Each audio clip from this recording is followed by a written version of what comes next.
بسم اللہ الرحمن الرحیم۔ السلام علیکم۔ قصہ اللہ کے پیغمبر حضرت ابراہیم علیہ السلام کا۔ اللہ تعالیٰ نے حضرت ابراہیم علیہ السلام کو شروع ہی سے حق کی بصیرت اور ہدایت عطا فرمائی تھی، اور وہ یہ یقین رکھتے تھے کہ بت نہ سن سکتے ہیں، نہ دیکھ سکتے ہیں، اور نہ کسی کی پکار کا جواب دے سکتے ہیں، اور نہ نفع و نقصان کا ان سے کوئی واسطہ ہے، اور نہ لکڑی کے کھلونوں اور دوسری بنی ہوئی چیزوں کے اور ان کے درمیان کوئی فرق و امتیاز ہے۔ وہ صبح و شام آنکھ سے دیکھتے تھے کہ ان بے جان مورتوں کو میرا باپ اپنے ہاتھوں سے بناتا اور گھڑتا رہتا ہے، اور جس طرح اس کا جی چاہتا ہے ناک، کان، آنکھیں اور جسم تراش لیتا ہے، اور پھر خریدنے والوں کے ہاتھ فروخت کر دیتا ہے۔ تو کیا یہ اللہ ہو سکتے ہیں یا اللہ کے مثل و ہمسر کہے جا سکتے ہیں؟ حاشا و کلا۔ پست بحث سے سرفراز ہو کر سب سے پہلے انہوں نے اسی طرف توجہ فرمائی، جبکہ اس جلیل القدر ہستی پر اللہ تعالیٰ کے جود و کرم اور عطا و نوال کا فیضان بے حد نہایت سرعت و رفتار کے ساتھ ہو رہا تھا، تو اس کا یہ نتیجہ نکلا کہ اس نے انبیاء علیہ السلام کی صفت میں نمایاں جگہ پائی، اور اس کی دعوت و تبلیغ کا محور و مرکز دین حنیف قرار پایا۔ انہوں نے جب یہ دیکھا کہ قوم بت پرستی، ستارہ پرستی اور مظاہر پرستی میں اس قدر مگن ہے کہ اللہ برتر کی قدرت متعلقہ اور اس کی حدیث و سمدیت کا تصور بھی ان کے قلوب میں باقی نہیں رہا، اور ان کے لیے اللہ کی وحدانیت کے عقیدے سے زیادہ کوئی اشتمبے کی بات نہیں رہی، تب انہوں نے کمر ہمت چست کی اور ذات واحد کے بھروسے پر ان کے سامنے دین حق کا پیغام رکھا اور اعلان کیا۔ اے قوم، یہ کیا ہے جو میں دیکھ رہا ہوں کہ تم اپنے ہاتھ سے بنائے ہوئے بتوں کی پرستش میں مشغول ہو؟ کیا تم اس قدر خواب غفلت میں ہو کہ جس بے جان لکڑی کو اپنے آلات سے گھڑ کر مجسمے تیار کرتے ہو، اور اگر وہ مرضی کے مطابق نہ بنے تو ان کو توڑ کر دوسرے بنا لیتے ہو، اور بنا لینے کے بعد پھر انہی کو بوجھنے اور نفع و زر کا مالک سمجھنے لگتے ہو؟ تم اس خرافات سے باز آ جاؤ، اللہ کی توحید کے نغمے گاؤ، اور اسی ایک مالک حقیقی کے سامنے سر نیاز جھکاؤ جو میرا، تمہارا اور کل کائنات کا خالق و مالک ہے۔ مگر قوم نے اس کی آواز پر کان نہ دھرا، اور چونکہ قوم گوش حق نیوش اور نگاہ حق بین سے محروم تھی، اس لیے اس نے جلیل و قدر پیغمبر کی دعوت حق کا مذاق اڑایا اور زیادہ سے زیادہ سرکشی کا مظاہرہ کیا۔ حضرت ابراہیم علیہ السلام دیکھ رہے تھے کہ شرک کا سب سے بڑا مرکز خود ان کے اپنے گھر میں قائم ہے، اور آزر کی بت سازی و بت پرستی پوری قوم کے لیے محور بنی ہوئی ہے۔ اس لیے فطرت کا تقاضا ہے کہ دعوت حق اور پیغام صداقت کے ادائے فرض کی ابتدا گھر ہی سے ہونی چاہیے۔ اس لیے حضرت ابراہیم علیہ السلام نے سب سے پہلے اپنے والد ازہر ہی کو مخاطب کیا اور فرمایا، اے باپ، خدا پرستی اور معرفت الہی کے لیے جو راستہ تو نے اختیار کیا ہے اور جس کو آباء و اجداد کا قدیم راستہ بتلاتا ہے، یہ گمراہی اور باطل پرستی کی راہ ہے۔ صراط المستقیم اور راہ حق صرف وہی ہے جس کی دعوت میں دے رہا ہوں۔ اے باپ، توحید سچ چشمہ نجات ہے، نہ کہ تیرے ہاتھ کے بنائے ہوئے ان بتوں کی پرستش و عبادت۔ اس راہ کو چھوڑ اور توحید حق کی راہ کو مضبوطی کے ساتھ اختیار کر، تاکہ تجھ کو اللہ کی رضا اور دنیا اور آخرت کی سعادت حاصل ہو۔ مگر افسوس کہ ازہر پر حضرت ابراہیم علیہ السلام کی نصیحت کا کوئی اثر نہیں ہوا، بلکہ قبول حق کی بجائے ازہر نے بیٹے کو دھمکانا شروع کیا۔ کہنے لگا، ابراہیم علیہ السلام، اگر تو بتوں کی برائی سے باز نہ آئے گا تو میں تجھ کو سنسار کر دوں گا۔ حضرت ابراہیم علیہ السلام نے جب یہ دیکھا کہ معاملہ حد سے آگے بڑھ گیا، اور ایک جانب اگر باپ کے احترام کا مسئلہ ہے تو دوسری جانب ادائے فرض، حمایت حق اور امر الہی کا سوال، تو انہوں نے سوچا اور آخر وہی کیا جو ایسے برگزیدہ انسان اور اللہ کے جلیل المرتب پیغمبر کے شایان شان تھا۔ انہوں نے باپ کی سختی کا جواب سختی سے نہیں دیا، تخیر و تذلیل کا رویہ نہیں برتا، بلکہ نرمی اور اخلاق کریمانہ کے ساتھ یہ جواب دیا، اے باپ، اگر میری بات کا یہی جواب ہے تو آج سے میرا تیرا سلام ہے۔ میں اللہ کے سچے دین اور اس کے پیغام حق کو نہیں چھوڑ سکتا، اور کسی حال بتوں کی پرستش نہیں کر سکتا۔ میں آج سے تجھ سے جدا ہوتا ہوں، مگر غائبانہ تیرے لیے درگاہ الہی میں بخشش طلب کرتا رہوں گا تاکہ تجھ کو ہدایت نصیب ہو اور تو اللہ کے عذاب سے نجات پائے۔ باپ اور بیٹے کے درمیان جب اتفاق کی کوئی صورت نہ بنی اور آزر نے کسی طرح حضرت ابراہیم علیہ السلام کی ہدایت کو قبول نہ کیا تو حضرت ابراہیم علیہ السلام نے آزر سے جدائی اختیار کر لی اور اپنی دعوت حق اور پیغام رسالت کو وسیع کر دیا، اور اب صرف آزر ہی مخاطب نہ رہا بلکہ پوری قوم کو مخاطب بنا لیا۔ مگر قوم اپنے باپ دادا کے دین کو کب چھوڑنے والی تھی؟ اس نے حضرت ابراہیم علیہ السلام کی ایک نہ سنی اور دعوت حق کے سامنے اپنے باطل معبودوں کی طرح گونگے، اندھے اور بہرے بن گئے۔ ان کے کان موجود تھے مگر حق کی آواز کے لیے بہرے تھے۔ پتلیاں آنکھوں کے حلقوں میں زندہ انسان کی آنکھوں کی طرح حرکت ضرور کرتی تھیں مگر حق کی بصارت سے محروم تھیں۔ زبان گویا ضرور تھی لیکن کلمہ حق کے اعتبار سے گونگی تھی۔ اور جب حضرت ابراہیم علیہ السلام نے زیادہ زور دے کر پوچھا کہ یہ تو بتاؤ کہ جن کی تم پرستش کرتے ہو یہ تم کو کس قسم کا بھی نفع یا نقصان پہنچاتے ہیں، تو کہنے لگے کہ ان باتوں کے جھگڑے میں ہم پڑنا نہیں چاہتے، ہم تو یہ جانتے ہیں کہ ہمارے باپ دادا یہی کرتے چلے آئے ہیں، لہٰذا ہم بھی وہی کر رہے ہیں۔ تب حضرت ابراہیم علیہ السلام نے ایک خاص انداز سے اللہ واحد کی ہستی کی جانب توجہ دلائی، فرمانے لگے میں تو تمہارے ان سب بتوں کو اپنا دشمن جانتا ہوں، یعنی میں ان سے بے خوف و خطر ہو کر ان سے اعلان جنگ کرتا ہوں کہ اگر یہ میرا کچھ بگاڑ سکتے ہیں تو اپنی حسرت نکال لیں، البتہ میں صرف اس ہستی کو اپنا مالک سمجھتا ہوں جو تمام جہانوں کا پروردگار ہے، جس نے مجھ کو پیدا کیا اور راہ راست دکھائی، جو مجھ کو کھلاتا پلاتا یعنی رزق دیتا ہے، اور جب میں مریض ہو جاتا ہوں تو مجھ کو شفائے بخشتا ہے، اور جو میری زندگی اور وہ موت دونوں کا مالک ہے، اور جس سے یہ تما کرتا ہوں کہ وہ قیامت کے روز مجھ کو بخش دے، اور میں اس کے حضور میں یہ دعا کرتا رہتا ہوں اے میرے پروردگار تو مجھ کو صحیح فیصلہ کرنے کی قوت عطا کر اور مجھ کو نیکوکاروں کی فہرست میں داخل کر اور مجھ کو زبان کی سچائی عطا کر اور جنت نعیم کے وارثوں میں شامل کر۔ نصیحت و معزت کے اس مؤثر انداز خطابت کو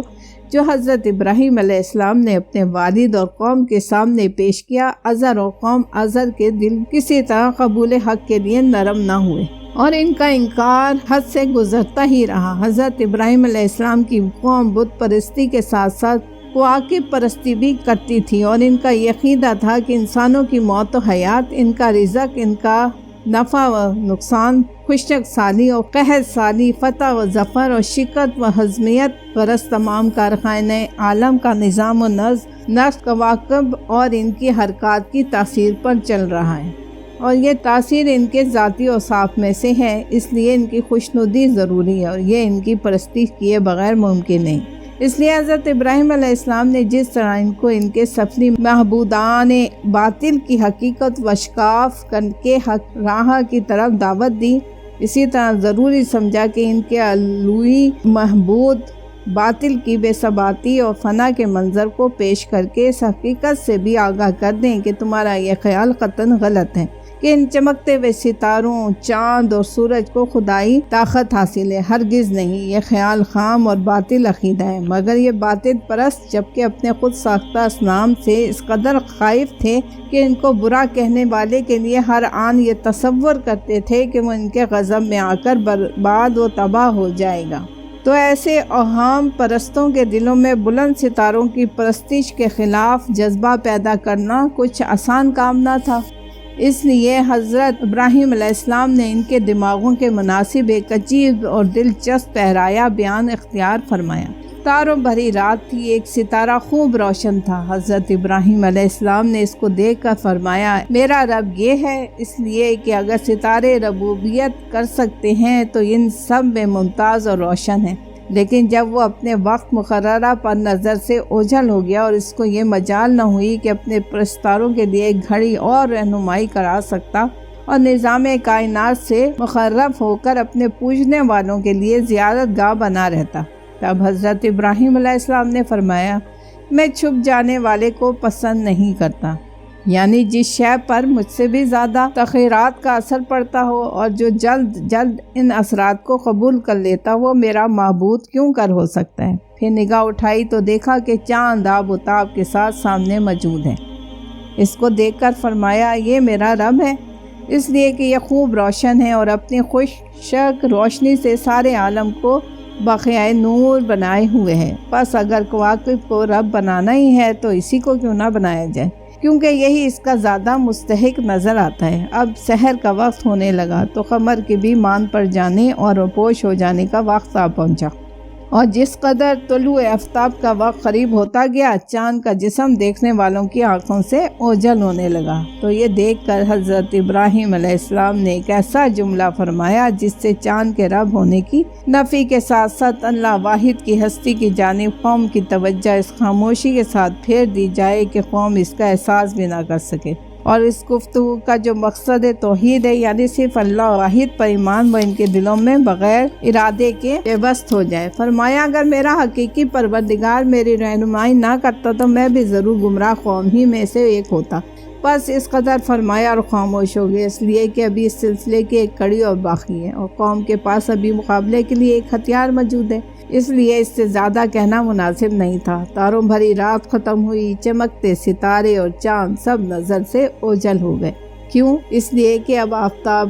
عالم مہتاب کا رخ روشن سامنے آ رہا ہے، دن نکل آیا اور وہ پوری آب و تاب سے چمکنے دمکنے لگا۔ حضرت ابراہیم علیہ السلام نے اس کو دیکھ کر فرمایا یہ ہے میرا رب، کیونکہ یہ کواکب میں سب سے بڑا ہے اور نظام فلکی میں اس سے بڑا ستارہ ہمارے سامنے دوسرا نہیں ہے۔ لیکن دن بھر چمکنے اور روشن رہنے اور تمام عالم کو روشن کرنے کے بعد وقت مقررہ پر اس نے بھی عراق کی سرزمین سے پہلو بچانا شروع کر دیا اور شب دہجور ایسا ایسا سامنے آنے لگی اور آخرکار وہ نظروں سے غائب ہو گیا۔ تو اب وقت آ پہنچا کہ حضرت ابراہیم علیہ السلام اصل حقیقت کا اعلان کر دیں اور قوم کو لاجواب بنا دیں کہ ان کے عقیدے کے مطابق اگر ان کو عاقب کو ربوبیت اور محبوبیت حاصل ہے تو اس کی کیا وجہ ہے کہ ہم سے بھی زیادہ ان میں تخیر نمایاں ہیں اور یہ جلد جلد ان کے اثرات سے متاثر ہوتے ہیں، اور اگر محبود ہیں تو ان میں چمک کر پھر ڈوب جانا کیوں ہے؟ جس طرح چمکتے نظر آتے تھے اسی طرح کیوں چمکنے نہ رہے؟ چھوٹے ستاروں کی روشنی کو مہتاب نے کیوں مان کر دیا اور مہتاب کے رخ روشن کو آفتاب کے نور نے کس لیے بے نور بنا دیا؟ بس اے قوم میں مشرکانہ عقائد سے بری ہوں اور شرک کی زندگی سے بیزار، بلا شبہ میں نے اپنا رخ صرف اسی ایک اللہ کی جانب کر لیا ہے جو آسمانوں اور زمینوں کا خالق ہے۔ میں حنیف ہوں اور مشرک نہیں ہوں۔ اب قوم سمجھی کہ یہ کیا ہوا، حضرت ابراہیم علیہ السلام کے اس مضبوط و محکم برہان کا کس طرح رد کریں اور اس کی روشن دلیل کا کیا جواب دیں؟ وہ اس کے لیے بالکل عاجز و درماندہ تھے، اور جب کوئی بس نہ چلا تو قائل ہونے اور صدائے حق کو قبول کر لینے کی بجائے حضرت ابراہیم علیہ السلام سے جھگڑنے اور اپنے باطل سے ڈرنے لگے کہ وہ تیری توہین کا تجھ سے زیادہ انتقام لیں گے اور تجھ کو اس کا خمیازہ بھگتنا پڑے گا۔ حضرت ابراہیم علیہ السلام نے فرمایا کیا تم مجھ سے جھگڑتے اور اپنے بتوں سے مجھ کو ڈراتے ہو؟ حالانکہ اللہ تعالیٰ نے مجھ کو صحیح راہ دکھا دی ہے اور تمہارے پاس گمراہی کے سوا کچھ نہیں۔ مجھے تمہارے بت کچھ بھی نقصان نہیں پہنچا سکتے۔ کیا تم کو ان باتوں سے کوئی نصیحت حاصل نہیں ہوتی؟ تم کو تو اللہ کی نافرمانی کرنے اور اس کے ساتھ بتوں کو شریک ٹھہرانے میں بھی کوئی خوف نہیں آتا، جس کے لیے تمہارے پاس ایک دلیل بھی نہیں ہے، اور مجھ سے یہ توقع رکھتے ہو کہ اللہ واحد کا ماننے والا اور امن عالم کا ذمہ دار ہو کر میں تمہارے بتوں سے ڈر جاؤں گا۔ کاش کہ تم سمجھتے کہ کون صحیح اور کون مسلح و امن پسند۔ صحیح امن کی زندگی اسی شخص کو حاصل ہے جو اللہ واحد پر ایمان رکھتا اور شرک سے بیزار رہتا ہے، اور وہی راہ یاب ہے۔ بہرحال اللہ تعالیٰ کی یہ وہ عظیم الشان حجت تھی جو اس نے حضرت ابراہیم علیہ السلام کی زبان سے بت پرستی کے خلاف ہدایت و تبلیغ کے بعد کواکب پرستی کے رد میں ظاہر فرمائی، اور ان کی قوم کے مقابلے میں ان کو روشن دلائل کے ساتھ سربلندی عطا فرمائی۔ غرض ان تمام روشن دلائل کے بعد بھی جب قوم نے دعوت اسلام کو قبول نہ کیا اور اصنام پرستی و کواکب پرستی میں اسی طرح مبتلا رہی تو حضرت ابراہیم علیہ السلام نے ایک دن جہور کے سامنے اعلان جنگ کر دیا کہ میں تمہارے ان بتوں کے متعلق ایک ایسی چال چلوں گا جو تم سوچ بھی نہیں سکتے۔ قریبی زمانے میں قوم کا ایک مذہبی میلہ پیش آ گیا۔ اب جبکہ ساری قوم بادشاہ، کہن اور مذہبی پیشوا میلے میں مصروف اور شراب و کباب میں مشغول تھے، تو حضرت ابراہیم علیہ السلام نے سوچا کہ وقت آ گیا ہے کہ اپنے نظام عمل کی تکمیل کروں اور مشاہدے کی صورت میں جہور پر واضح کر دوں کہ ان کے دیوتاؤں کی حقیقت کیا ہے۔ وہ اٹھے اور سب سے بڑے دیوتا کے مندر میں پہنچے۔ دیکھا تو وہاں دیوتاؤں کے سامنے قسم قسم کے حلووں، پھلوں، میووں اور مٹھائیوں کے چڑھاوے رکھے تھے۔ حضرت ابراہیم علیہ السلام نے طنزیہ لہجے میں چپکے چپکے ان مورتیوں سے خطاب کر کے کہا کہ یہ سب کچھ موجود ہے، ان کو کھاتے کیوں نہیں؟ اور پھر کہنے لگے، میں بات کر رہا ہوں، کیا بات ہے کہ تم جواب نہیں دیتے؟ پھر ان سب کو توڑ پھوڑ ڈالا اور سب سے بڑے بت کے کاندھے پر کلہاڑا رکھ کر واپس چلے گئے۔ جب لوگ میلے سے واپس آئے تو مندر میں بتوں کا یہ حال پایا۔ سب برہم ہوئے اور ایک دوسرے سے دریافت کرنے لگے کہ یہ کیا ہوا اور کس نے کیا۔ ان میں وہ بھی تھے جن کے سامنے حضرت ابراہیم علیہ السلام کہہ چکے تھے۔ انہوں نے فوراً کہا کہ یہ شخص کا کام ہے جس کا نام ابراہیم علیہ السلام ہے، وہی ہمارے دیوتاؤں کا دشمن ہے۔ کہانوں اور سرداروں نے جب یہ سنا تو غم و غصے سے سرخ ہو گئے اور کہنے لگے کہ اس کو مجمع کے سامنے پکڑ کر لاؤ تاکہ سب دیکھیں کہ مجرم کون شخص ہے۔ حضرت ابراہیم علیہ السلام سامنے لائے گئے تو بڑے رب و داب سے انہوں نے پوچھا، کیوں ابراہیم علیہ السلام تو نے ہمارے دیوتاؤں کے ساتھ یہ سب کچھ کیا ہے؟ حضرت ابراہیم علیہ السلام نے دیکھا کہ اب وہ بہترین موقع آ گیا ہے جس کے لیے میں نے یہ تدبیر اختیار کی۔ مجمع موجود ہے، جہور دیکھ رہے ہیں ان کے دیوتاؤں کا کیا حشر ہو گیا ہے، اس لیے اب کہنوں اور مذہبی پیشواؤں کو جہور کی موجودگی میں ان کے باطل عقیدے پر نادم کرنے کا وقت ہے، تاکہ عوام کو آنکھوں دیکھتے معلوم ہو جائے کہ آج تک ان دیوتاؤں کے متعلق جو کچھ ہم سے کہانوں اور پجاریوں نے کہا تھا یہ سب ان کا مکر و فریب تھا۔ مجھے ان سے کہنا چاہیے کہ یہ سب اس بڑے بت کی کارروائی ہے، اس سے دریافت کرو۔ لا محالہ وہ یہی جواب دیں گے کہ کہیں بت بھی نہ بولتے اور جب بات کرتے ہیں تب میرا مطلب حاصل ہے، پھر میں ان کے عقیدے کا پول جہور کے سامنے کھول کر صحیح عقیدے کی تلقین کر سکوں گا اور بتاؤں گا کہ کس طرح وہ باطل و گمراہی میں مبتلا ہیں۔ اس وقت ان کہانوں اور پجاریوں کے پاس ندامت کے سوا کیا ہوگا؟ حضرت ابراہیم علیہ السلام کی اس یقینی حجت اور دلیل کا کہانوں اور پجاریوں کے پاس کیا جواب ہو سکتا تھا؟ وہ ندامت میں غرق تھے، دلوں میں ذلیل و رسوا تھے اور سوچتے تھے کہ کیا جواب دیں۔ جہور بھی آج سب کچھ سمجھ گئے اور انہوں نے اپنی آنکھوں سے وہ منظر دیکھ لیا جس کے لیے وہ تیار نہ تھے۔ بالآخر چھوٹے اور بڑے سبھی کو دل میں اقرار کرنا پڑا کہ حضرت ابراہیم علیہ السلام ظالم نہیں ہیں، بلکہ ظالم ہم خود ہیں کہ ایسے بے دلیل اور باطل عقیدے پر یقین رکھتے ہیں۔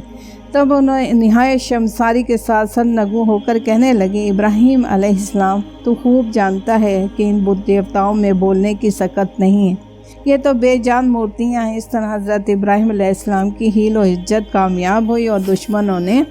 اعتراف کر لیا کہ ظالم ہم ہی ہیں، اور ان کو جہور کے سامنے زبان سے اقرار کرنا پڑا کہ ہمارے یہ دیوتا جواب دینے اور بولنے کی طاقت نہیں رکھتے، چاہے جگہ کے نفع و نقصان کے مالک ہوں۔ اب حضرت ابراہیم علیہ السلام نے مختصر مگر جامع الفاظ میں ان کو نصیحت بھی کی اور ملامت بھی، اور بتایا کہ جب یہ دیوتا نہ نفع پہنچا سکتے ہیں اور نہ ہی نقصان، تو پھر یہ اللہ اور معبود کیسے ہو سکتے؟ افسوس ہے تم اتنا بھی نہیں سمجھتے یا عقل سے کام نہیں لیتے۔ حضرت ابراہیم علیہ السلام کی اس نصیحت و معزت کا اثر یہ ہونا چاہیے تھا کہ تمام قوم اپنے باطل عقیدے سے تائب ہو کر ملت حنیفی کو اختیار کر لیتی اور کنچ رائی چھوڑ کر رائے مستقیم پر گامزن ہو جاتی، لیکن دلوں کی کنجی، نفوس کی سرکشی،